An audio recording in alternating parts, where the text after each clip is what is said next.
You are listening to WXRWLP Milwaukee on 104.1 FM and on riverwestradio.com everywhere. Now you can also listen by telling your smart speaker to play River West Radio. Support for this program comes from Collectivo Coffee, dedicated to keeping Milwaukee's bike riding community rolling with bike pumps available for use in all Collectivo cafes. More info is available in cafes and at collectivocoffee.com. Welcome to Cinema Fireside. Thanks for listening in. You guys make it happening. If you're listening live, it has turned into a very crisp, blustery evening in Milwaukee. The barren trees are waving in the wind quite well. This wind is cropped up, and yes, there you go. Suki is echoing that sentiment wonderfully, almost as if we're in Hawaii, actually. But yeah, so we had to switch jackets and all of that kind of stuff because now it's the real deal back out there. But it should be a good morning for filming because cloud coverage is coming in, and this will be the last of the barren trees because I noticed the buds coming in. So not on old trees, but so we'll try to get out there, and so it's a wonderful evening. They say it takes a village, but that village don't mean nothing if it don't include Tim Hansen. That man is the propelling force behind many great doings. Mr. Tim Hansen, I want to definitely thank you. We had got a lot of scripts rolling, thanks to him, thanks to his wherewithal, and a lot goes up on the screen because of Mr. Tim Hansen, and he is a busy man. He has his hands full at all times, but he does not break under the pressure. He was built for it, I guess, and he just really moves on. So, and want to certainly thank Miss Wilson tremendously, which keeps the whole thing rolling as well, and that's like for real. So thank you very much. Films seen. Well, actually, we saw an author at the university, and he did a oral biography of Angels in America, and it was amazing because in the early 90s, Tony Kushner was here presenting the first part of Angels in America, and I think we were in a buffet line or something like that, so I got to speak with him, and he wasn't as renowned as he is now, I believe, so it was neat spending some time with him. So yes, we went to the university and ran into the real McCoy. Great conversationalist. I really like the dude. His depth of theater and cinema is quite deep, and he knows how to actually have a conversation. He's not a maniacal monogamist. He takes the time to smell the verbal roses, and it's really cool to have someone intelligent who is mellow but opinionated. He's not a wallflower. He doesn't just let you get away with anything. He has his vantage point as well, which he will let be known. That's a good thing. It's just great talking to smart people, because when people are in the game, you move forward. When you encounter people who are not in the game, the second you start spending time with them, you can just feel your life start to drift backwards, man, and that's not happening. So it's always good to be with people who are in the game, for sure. Couple films. Oh, so anyway, yeah, it was cool. I wasn't really inspired to write. Usually I write during events, and I probably wrote a little something, but nothing very inspiring. So that was a fun evening at the university a few nights ago or whenever. And also we saw The Bigamist with Edmund O'Brien and Joan Fontaine, directed by Ida Lupino. and it is an interesting film. Edmund O'Brien has a wife up in San Francisco, and he's at an adoption agency, and he must be investigated to receive the child on down the road. And so it's kind of pretty poorly written because there's a lot of like telegraphing going on, and Edmund O'Brien looks very concerned. The adopting detective goes, "You look very concerned," so there's kind of like that double deal going on. And and actually, as I speak, I better, much to my horror, I'm realizing that Gabe is not calling in, so I think this smile on my face is unwittingly disappearing as we speak. Because if I have to talk, man, for another 54 minutes, that's going to be crazy, man. I have no clue. I'll have to. Well, luckily I made a lot of notes here. I'll have to talk a lot about various things, I suppose. So anyway, he's got a wife up in San Francisco. He's at the adoption agency. Latent, you can see latent trouble brewing and some textual trouble brewing. And I'm thinking, so the investigator goes down to Los Angeles, knocks or rings on Edmund O'Brien's door, and a baby is heard crying. The investigator goes in. Edmund O'Brien has another child in Los Angeles. The gig is up. How could this be? And of course, that thank you, God in heaven. Thank you, Gabe in Kansas City. I hear someone laughing somewhere way back in the labyrinth of this building complex. Gabe, you rock, dude. I didn't know if I can do it. I was stretching out the synopsis. Thanks, my man. So anyway, that, I don't know, maybe that's around the 15-minute mark in the film or so. So I thought to myself, well, the gig is up here. How can this film continue on? Because that would conclude the proceedings. He's busted. Well, we then fall into flashback detailing how we got into that situation. So that's how the rest of the film works. And he's visiting Los Angeles. He runs into this lady. She plays hard to get, but ultimately they get together, have a child, get married, have a family. He's married up in San Francisco as well. So big trouble stirring. Anyway, what's interesting from a screenwriting perspective is when you do setups must be bookended with payoffs. That's why good Hollywood films contain a tapestry of setups and payoffs. It's formulaic. It's a pattern. It's a template, and those machinations fall within that template and make successful films, Hollywood films, that is. So anyway, one of the setups is the investigator going to Edmund O'Brien's phone to call the police at the beginning of our narrative because he's busted this bigamist. As we conclude the setup toward the end of the film, again, the investigator, after hearing all of this tale in flashback, again goes to the phone, and obviously we think he's going to call the police, but because now it is decent writing by this point, he picks up the phone to call a cab to take him out of there and leave the moral compass to be owned by Mr. O'Brien, and we don't know what he'll do, but there is that moral option. But again, like I say, good writing because the use of the phone, use of the call in a twist works very well. The Party, Peter Sellers from '68.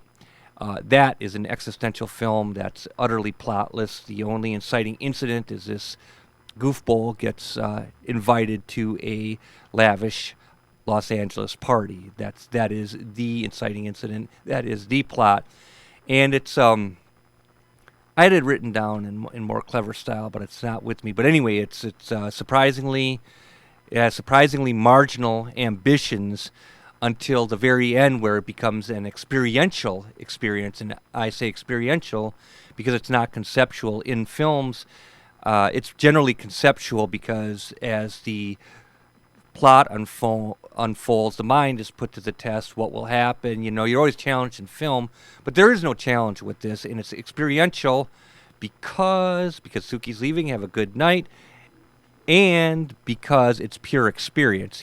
Just the madness escalates to its into its climactic form, and all you're doing is experiencing it. There's nothing to be lost or gained narratively with the proceedings.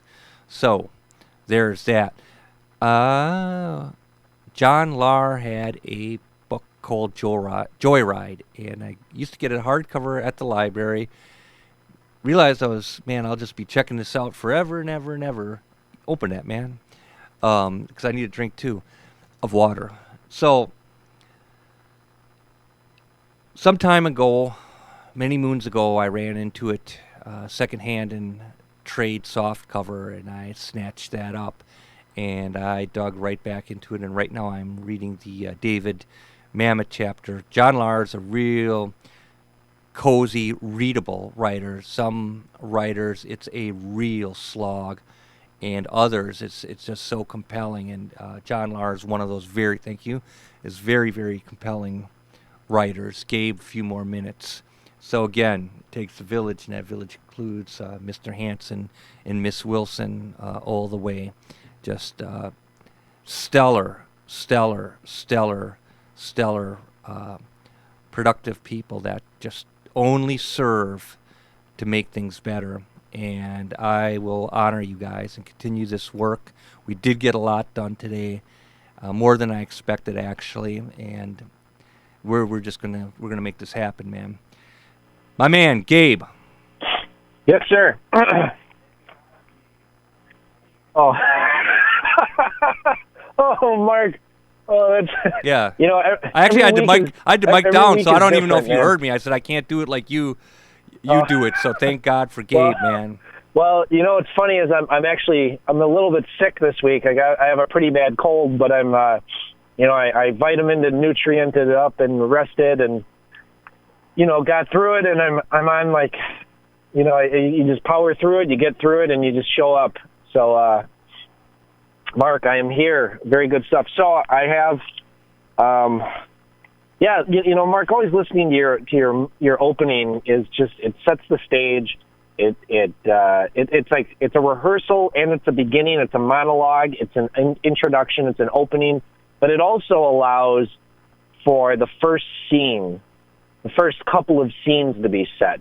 And what I was just realizing as I was listening today is that it's like this tracking shot. I always, because I'm not there in the studio with you, I always imagine, sometimes it's a stationary shot. There's this Greek filmmaker who had these legendary stationary camera shots. His name escapes me right now. It's not the director of Z or anything like that, is it? No. Not Costa Gavras.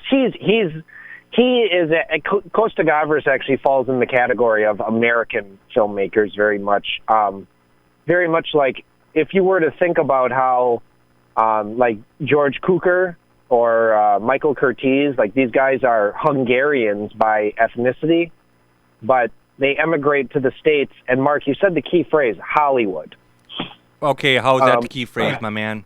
Well, because they become the institutional, like a lot of people don't realize that even say the phrase Hollywood, like, oh, this is a Hollywood film, oh, this is a Hollywood. And Mark, you're one of the people that does understand. Well, no, I like Hollywood films, but there's a difference between films of intellectual and psychological merit and mere bits of entertainment. I mean, it's nothing pejorative at all about Hollywood. They make good money. That it raises the tax base.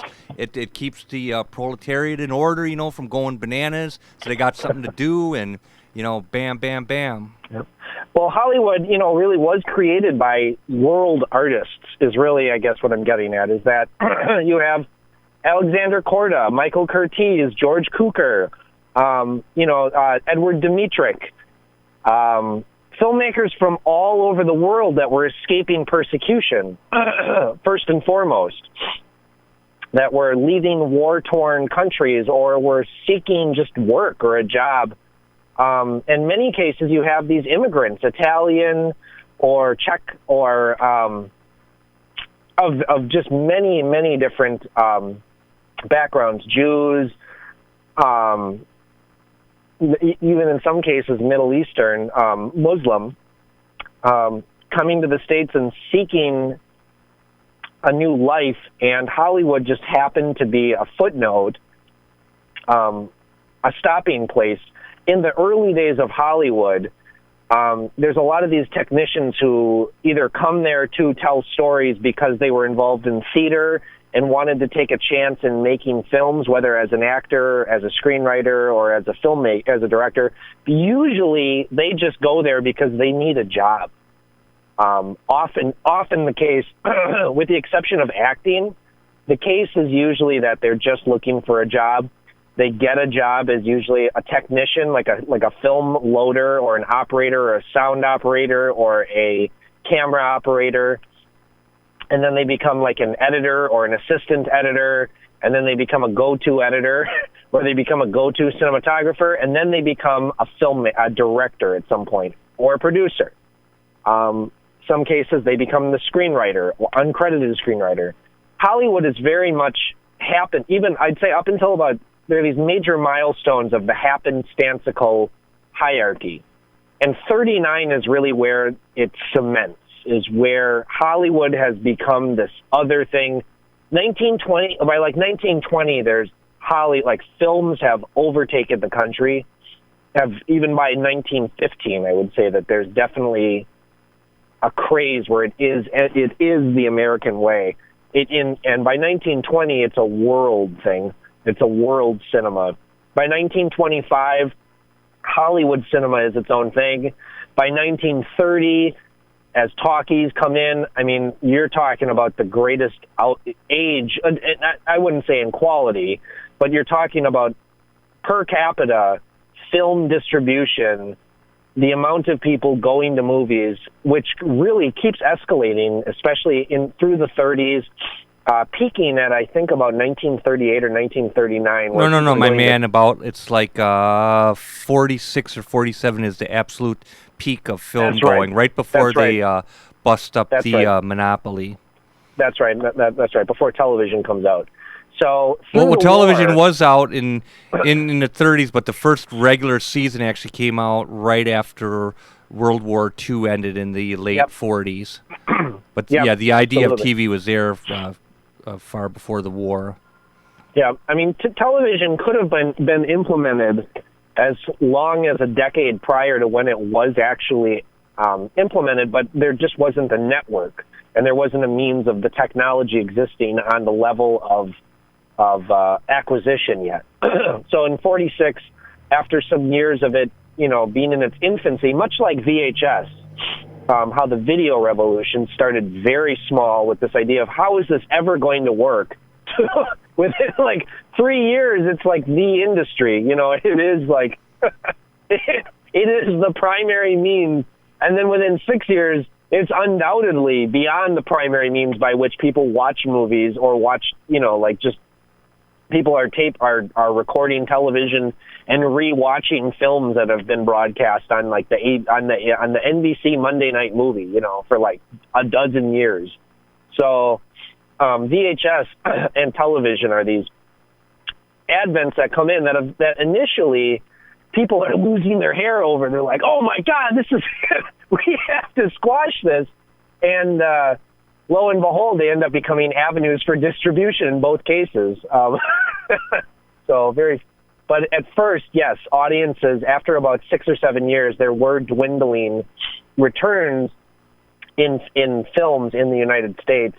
But Hollywood soon rebounds and, not to fear, utilizes television as a means of expanding its empire into television production and into distribution and broadcasting of its films. And they actually make a sizable profit from showing films on television by creating the licensing agreement, which is that any network or any station that would like to show, any major network or major station that would like to show a film, has to pay 1/3 of the film's domestic gross. So that's total. That's not like what the theaters took in. That's not what the studio took in. That's the total recorded gross for the film. So studios start making, even on films that are initial financial failures, television more than makes up for films that do not initially perform at the box office. Because in that 2-year window or 3-year window to when they make when it makes its big premiere on television on prime time, all of a sudden that film makes a ton of money back. You do that a few times over the years. You're talking about TNT, but it buys the rights to show that film for, I think, 3 years. It was the agreement until about 10 years ago. They redid the agreements on that stuff because it was a little outdated. Well, I'll tell you one thing: when all of those residuals and that, people, to varying degrees, depending on their cut or their stature within a production, can live off that stuff for the rest of their lives. So that can be a real good thing.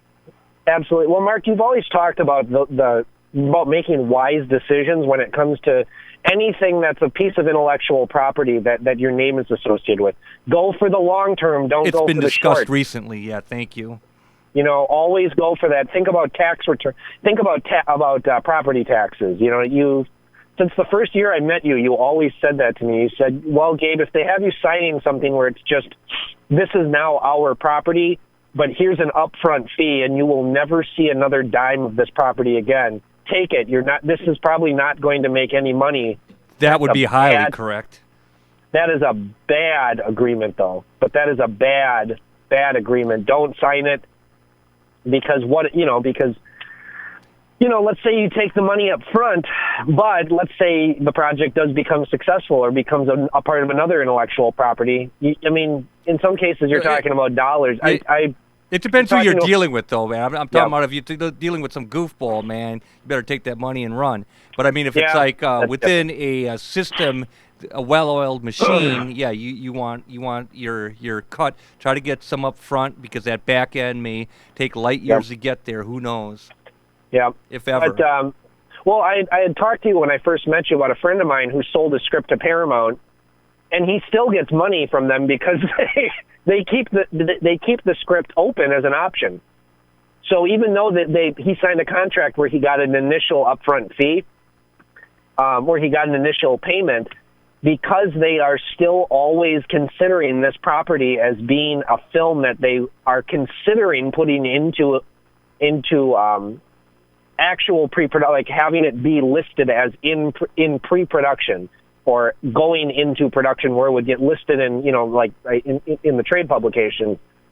It's always near there, but in all likelihood, it'll probably never get made. And there's thousands of projects. Right, but that's by the grace of God that option money lives. Because I'll tell you one thing, man. Who cares if the film gets made?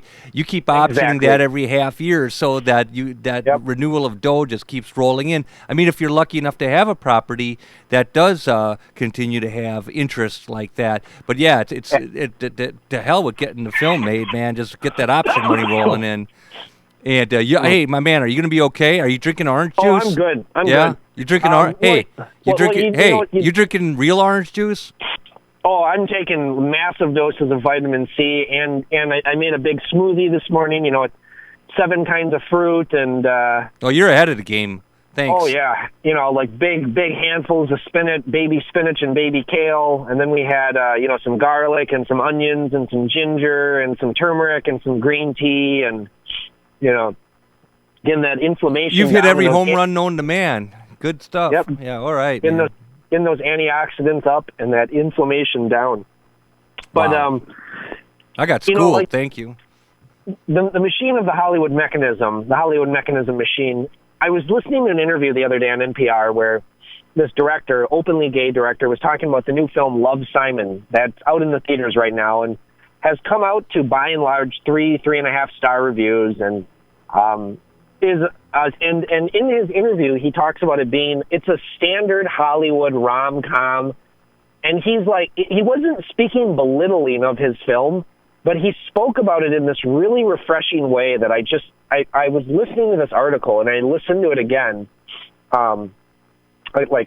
maybe 2 or 3 hours later, because I just wanted to make sure that I heard him say what I thought he said. And he kept saying, I did the best that I could because I believe this material, but we follow all the standard rules of a rom-com. We have a meet cute, but it's, it's shrouded in a little bit of mystery, but all the characters are exactly the same as they are in any of these rom-coms, except that the main protagonist is gay, and he's a teenager. So this is the first Hollywood film to take this normal, used up, dried out mechanism, but to use it in the context of a closeted gay teenager. And it follows all the usual steps and rhythms and flows of a Hollywood film. And he kept saying, this is a Hollywood film. And then he's like, I'm not saying Hollywood as in that's a bad thing. I'm saying that this is a familiar thing. It's a machine. It's a well-oiled machine. And I'll tell you, Mark, when I heard him say that, I thought, who the only other person I hear say that in the same terms is Mark Borchardt. Wow, like, there's man. nothing, there's nothing wrong with this machine, this mechanism. It works. It's going to be fine. If that's all you watch, fine, great. You don't watch any of that stuff, fine, great. It's going to, it'll be there whether you pay attention to it or not. And he had this similar tone about it. Like, I got this opportunity to infuse as much of my personal voice in this film as I could. It's a PG-13 rom-com that gave, he's like, LGBT communities we've shown this film, sneak previews, and people love it. He's like, I feel that people like this film because it isn't. I tried to infuse it with as much wit and as much originality, but he says this, and it was just so refreshing to hear him say this. He goes, it has the kiss at the end. He's like, I'm not spoiling anything for anyone. He goes, if you don't know that that's going to happen at the end of this film, you're an idiot. And I was dying. I was laughing so hard because it was just so refreshing to hear a director talk about their own film this way. And he just goes, you're an idiot if you don't know that that's coming.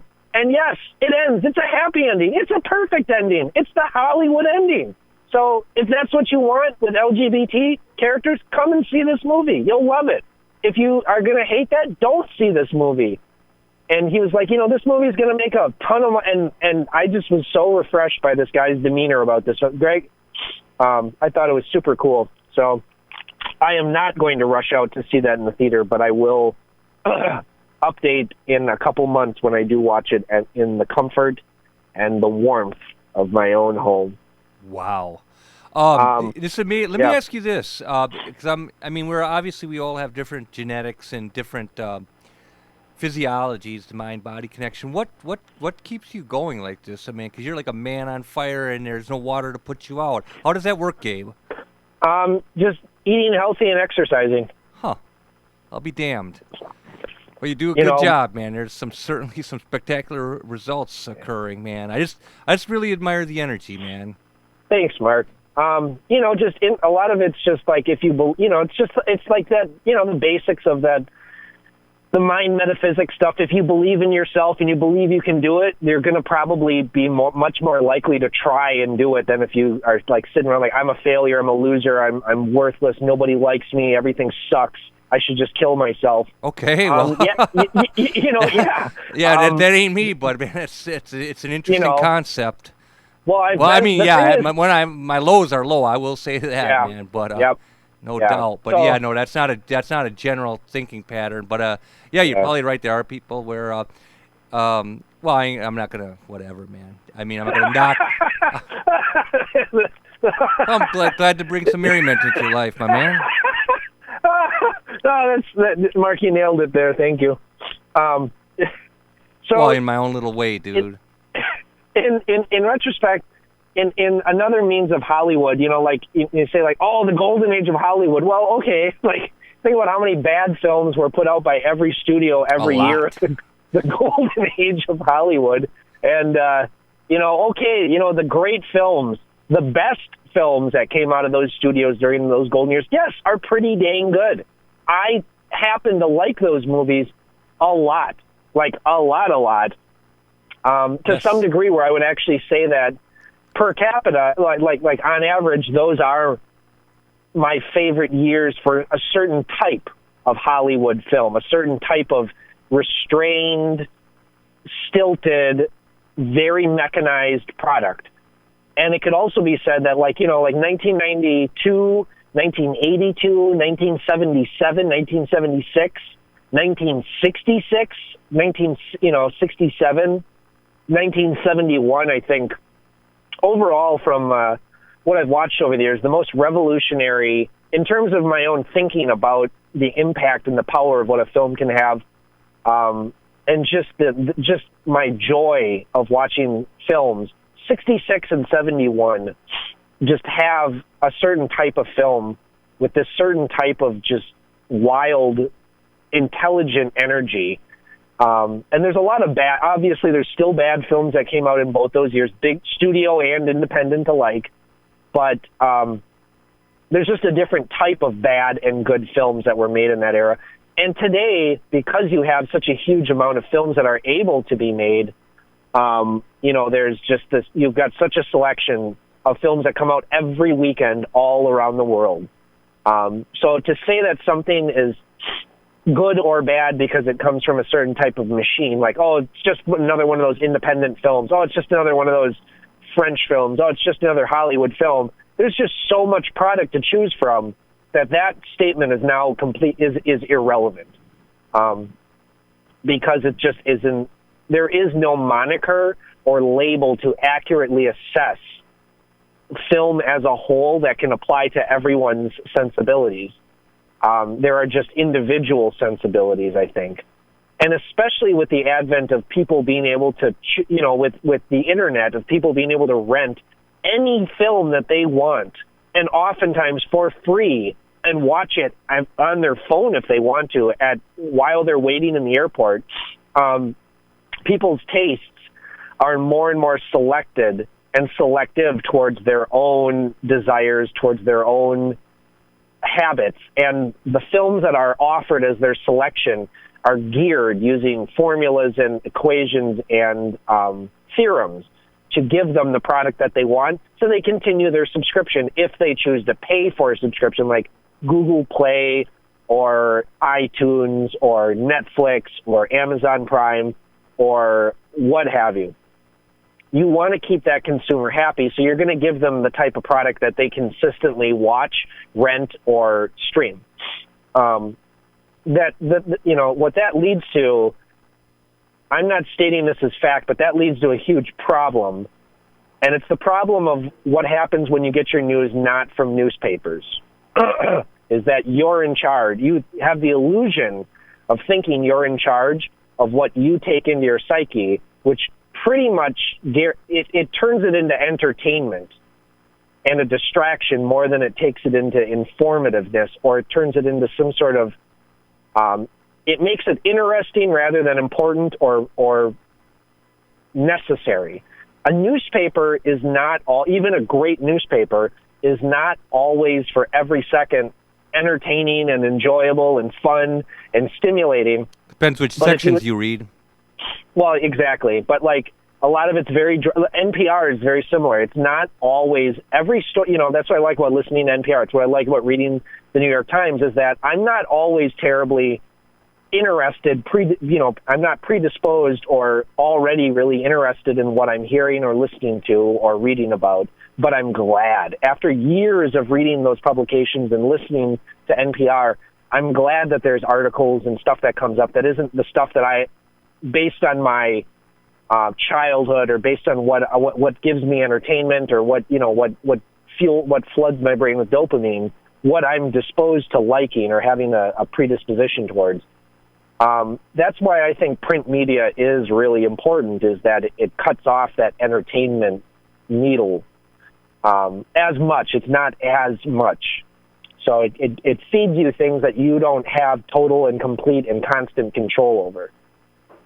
And I think that film streaming has the danger of that too, whereas like a video store, you have a certain, excuse me, you're still picking the film that you're going to rent, but there's a finite amount of options, and there's one medium, the VHS tape at the gas station store. There's like 6 new releases that have come in since the last time you rented a movie.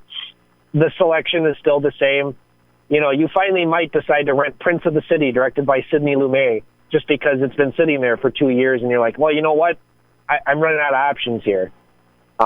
Presented with a finite amount of options, so you watch something that you're less likely to have watched otherwise. So today, there's a lot of films that get made that are, in my opinion, extremely worthwhile, extremely well made, extremely artful, extremely challenging. And challenging is becoming more and more broad because what I see as being the easily digestible mainstream Hollywood film, there's more of that gets made than ever, and it's increasingly, to my opinion, stupider than it's ever been every year. That's probably not true, but it seems like it is, because every once in a while, excuse me, I get pulled back into that. Not always by choice, but I'm always glad to do the research where I'll be friends with someone or I will be acquainted with someone, as I currently am, who watches films that I would say are like big mainstream films that have a ton of money and a ton of star power that get like the worst reviews of the year and are put on the worst of the year list. And then to my initial horror, that is the film that this person wants to not only watch, but it has already seen and liked it so much that they want to rewatch it and show me the film. Knowing, so it's a fair amount of acting on my part, that I don't say anything that I've just said over the air. I don't bring any of those judgments onto my face, and I just say, absolutely, let's do it. Because you know what? My excitement is I would never watch this film by myself on my own accord. But you know what? There was a minute when I saw this trailer initially before I read these atrocious reviews where I was on the fence, where I said, well, that's either going to be one of the worst films of the year, but if it's well executed, that might actually be one of those surprising Hollywood films that really works. So I try and take my judgment out of the equation, my prior knowledge of having read like 5 or 6 or in some cases 10 reviews about this film that consistently say the same thing. And these are by my like film critics that I read so consistently and use language in a way where I would like say like they're my silent friends. And I think there's a lot of people who read film reviews like that. They would consider these people, even though they're never going to meet them, they've changed their lives and they're their friends, and they are indebted to these people in ways that can never be expressed in any physical or monetary or intellectual terms. So you watch these movies, and half the time I will like find something else to do halfway through because it's like there is no point in watching this whole film. But the Hollywood mechanisms, there was a low point in what I would say is like the mainstream Hollywood, like films that, like the bad films that Warner Brothers, Universal, Paramount, DreamWorks, 20th Century Fox, Columbia Pictures, TriStar. Oh, there's probably like 2 or 3 other ones in there that I'm forgetting about that come and go. Like nowadays it's Lionsgate and Roadside Attractions, and Amazon Studios even puts out films regularly. Netflix is now a major film distributor and producer. And about 40% of the product that they put out is unwatchable. It's like, I put the word unwatchable on it because it's insulting. But there's an audience for this stuff that not only wants to watch this film, but wants to rewatch these films. And these are not dumb people. That's the thing, is that these are just ordinary people that you see, that you walk by all the time. But it's a different type of enthusiasm for a different type of film. But they, it's just that some people latch on to, some people do not look at movies as art or as intellectual objects or as things that can really emotionally change their lives. And some people do. Some people want movies that are smart and they don't want to watch a dumb film, and other people will.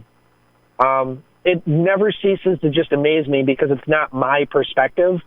So I always try and remind myself that there's all these, these billions of other people that watch billions of other films in all these different ways. And it's important. It gives you empathy. It gives you, it really has helped me be less judgmental and condescending, not only in those types of viewers, but in those types of films. because it's not a bad thing, but I still stand by those rather harsh adjectives I use at times, like insulting, unwatchable, makes you dumber. But that's just my take on it. So, but like having recently watched the Mummy remake with Tom Cruise, Baywatch, man, just baffled by the finished product. I just was stunned, and I had to put on a fair amount of performance to not react as every increasing moment of stupidity piled upon itself. Wow. But, you know, I still got to watch a lot of really good films in the week. Mark, what I did want to say is, like, yes, you know, the Hollywood system put out a lot of these great screenplays in days of, like when I came onto the show, you were talking about the Hollywood mechanisms, and sometimes those mechanisms work really well. And sometimes it's just, it's the means by which a noir, a mystery, a horror film, any genre that you want to pick has a type of setup, and there's these subsidiary setups. Like the romantic comedy has these many different setups.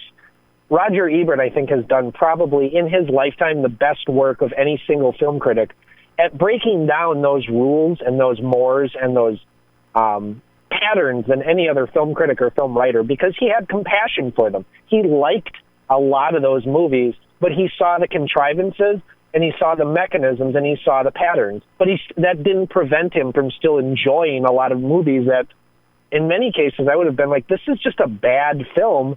But Ebert always had that humanism, that compassion, that empathy to see the best qualities in even a bad film. And I absolutely admire and love him for that.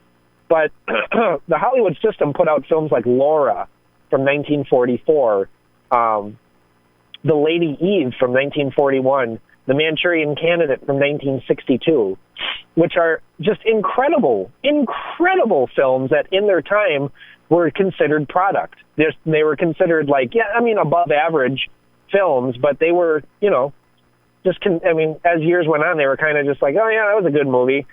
And then, like 20 years, 30 years later, they were looked back at as like, that is a masterwork. But Laura, especially in its time, I think it was nominated for Best Story. Yeah, and I don't know. I've seen all three. I've never bought into The Lady Eve, but I'll give it another go, definitely. But I just never kind of resonates with me the same as The African Queen. I've seen a lot of Borchardt films as well as Betty Davis ones, but the African Queen never again really touched me, and nor did the Lady Eve. But I'll give The Lady Eve another shot. We'll see what happens. Well, The Lady Eve as a work of writing is more interesting than as a finished film. I find Mark, I'm glad you said that, because Barbara Stanwyck has never really resonated for me. Excuse me. Well, as you clear your throat, she has for me. I don't know. There's just something about her, man. And am I thinking Double Indemnity? Yeah, she's with Fred McMurray, correct? Yep, that's the film that really does work. She has 3 films that I think are just untouchable. 40 Guns directed by Samuel Fuller, Double Indemnity, but it's not her comedic stuff like Night Nurse.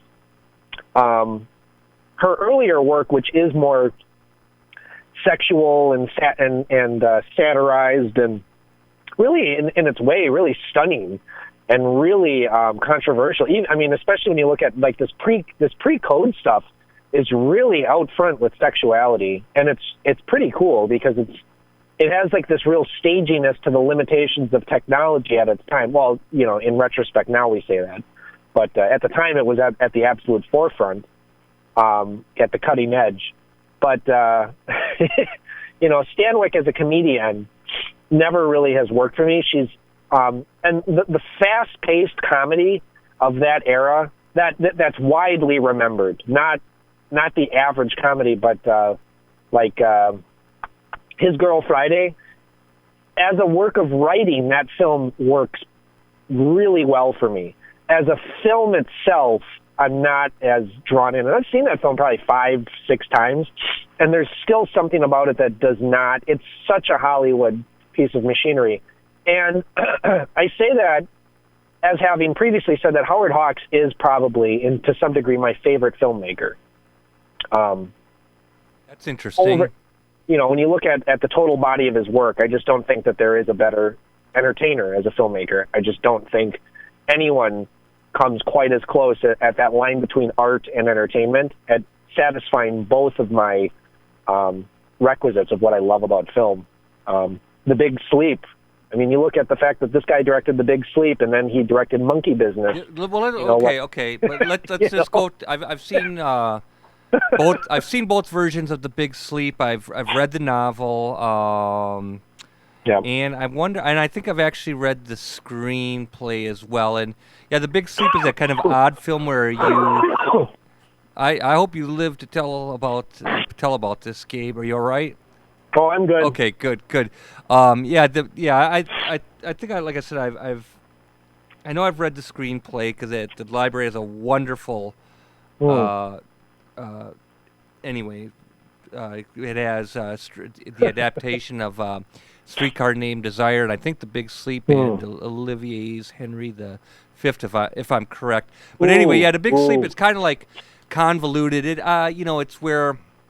I think it's hard to understand at first, but where they're trying to actually do blackmail via this camera system in this bungalow out in the outskirts of Los Angeles in the living room, something like that.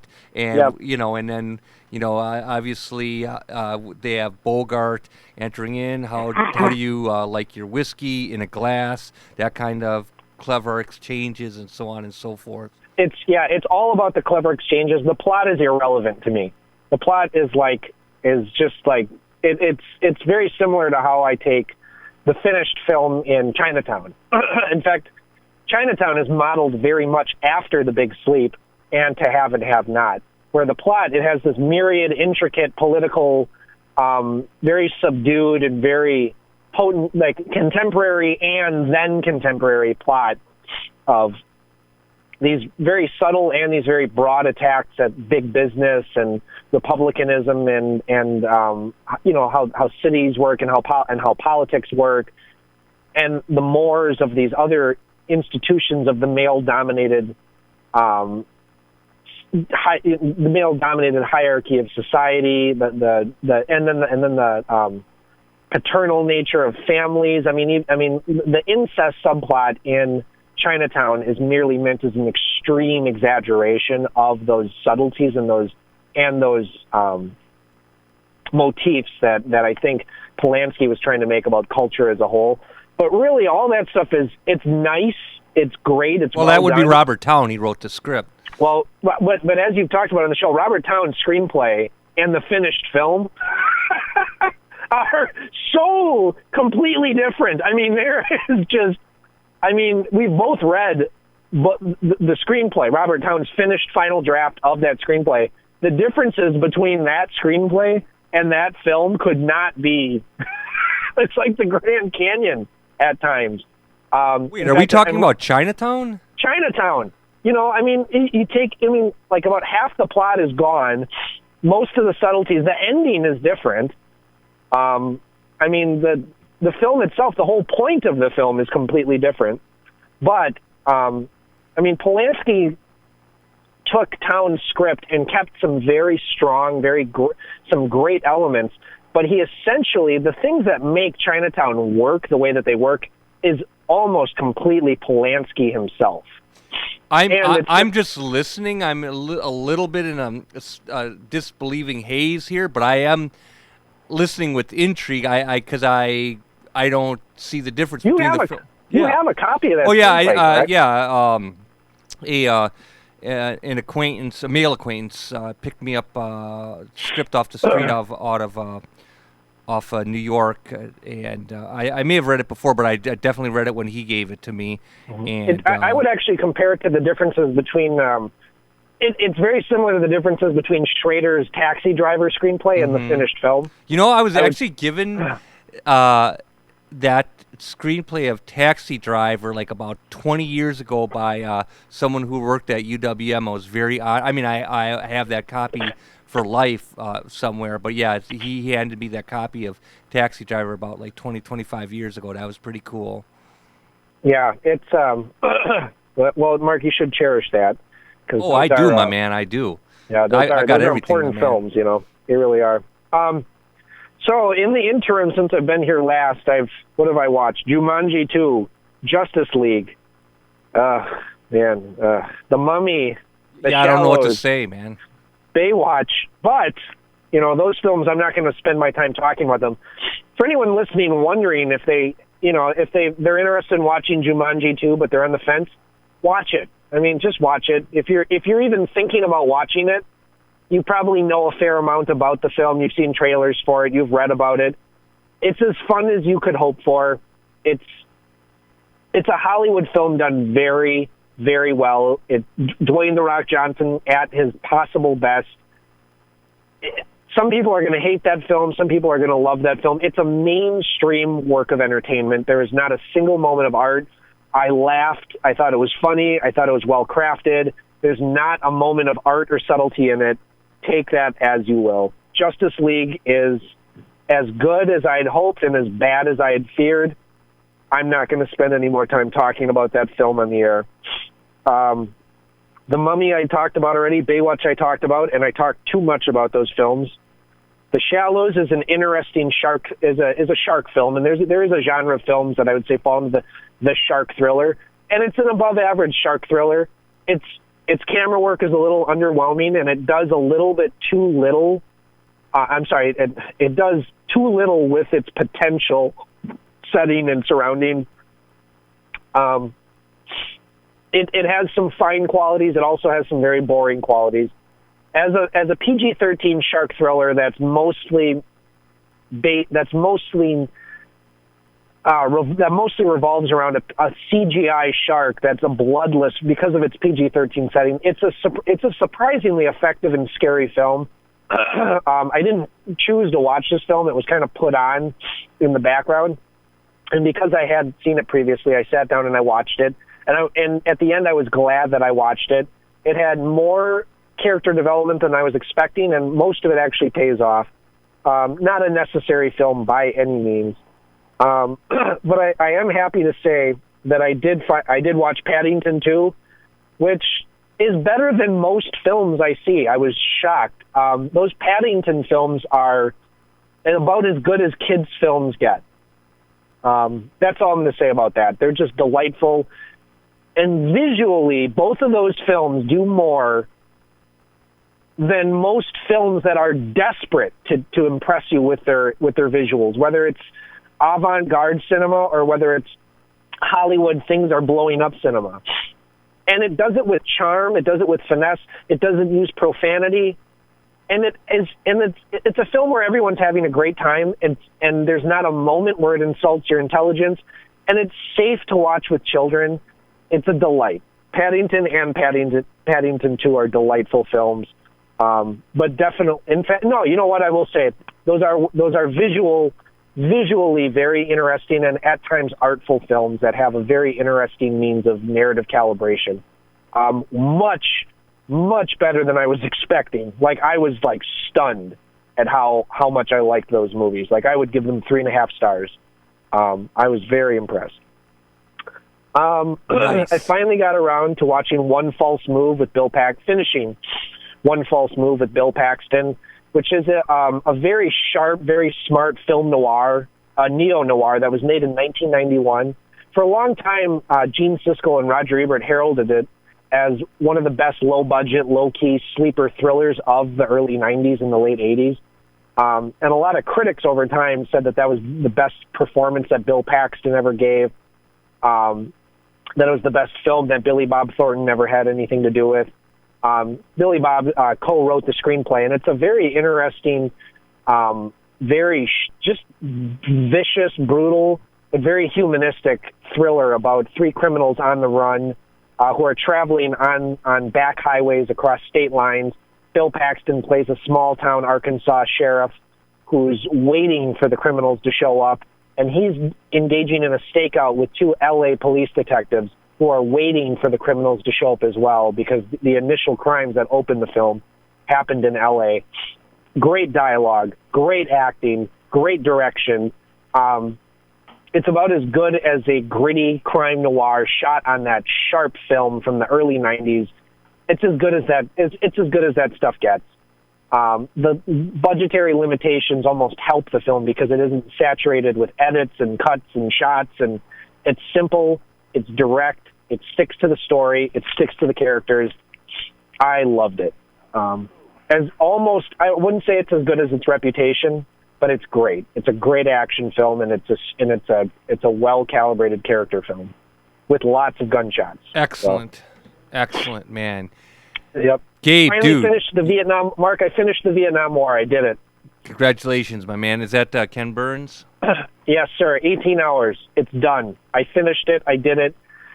I honestly have to say it feels like the biggest film accomplishment I've achieved since I finished Showa back in 2009. It's just one of those things where you just have to do it. Yes. You have to just keep doing it. You do it. It's not done until it's done. Chelsea Girls is a similar feat. You know, it's like you just you either watch it or you don't. Congratulations, my man. And this yeah. is about the time that we begin to wrap things up, man. Where the, absolutely. Jet plane kicks on its reverse thrusters. Mark, I just have one suggestion that I'll talk about more at length next week. I saw a really curious, small, independent film, horror film from the late 70s called Tourist Trap. Okay, nights ago. The guy that did the art direction and the set decoration for it was the same guy that worked on The Hills Have Eyes and the Texas Chainsaw Massacre. And it shows. Really? I'm interested, man. Mark, and Chuck Connors is in the lead of the film from The Rifleman. It's smart. Yeah, it's a smart film. I was expecting a bad film, but I got a really pleasant, really shockingly well-made late 70s nasty little treat. Okay, I'm on it, man. It's a Tourist Trap. Okay. Yep. All right, Gabe, we got to wrap this up for sure, my man. And absolutely, Mark. I just, you know what you're doing. You know how to deal. You're a man who makes food. You're self-motivated. Get yourself better, and just keep living, my man. Mark, likewise. As always, Mark, keep living the dream. Okay. And we'll talk to you real soon. Thanks, everyone who's listening. We'll see you next week. See you, Gabe. Bye.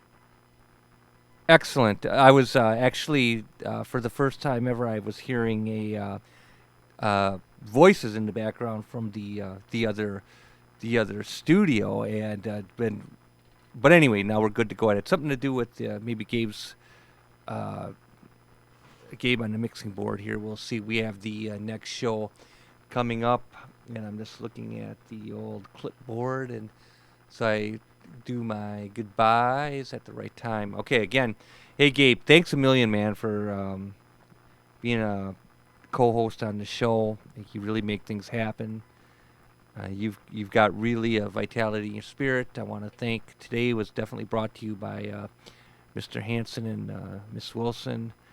You guys are just stellar. You guys are great. You guys have good hearts. You're very intelligent. You live well, and it's really appreciated your positive effect on things. It's mega. So thank you very much, and thank you, listeners. We will be on at the same time next week on WXRW LP 104.1 FM Milwaukee. To hear past episodes, visit riverwestradio.com/shows and click Cinema Fireside.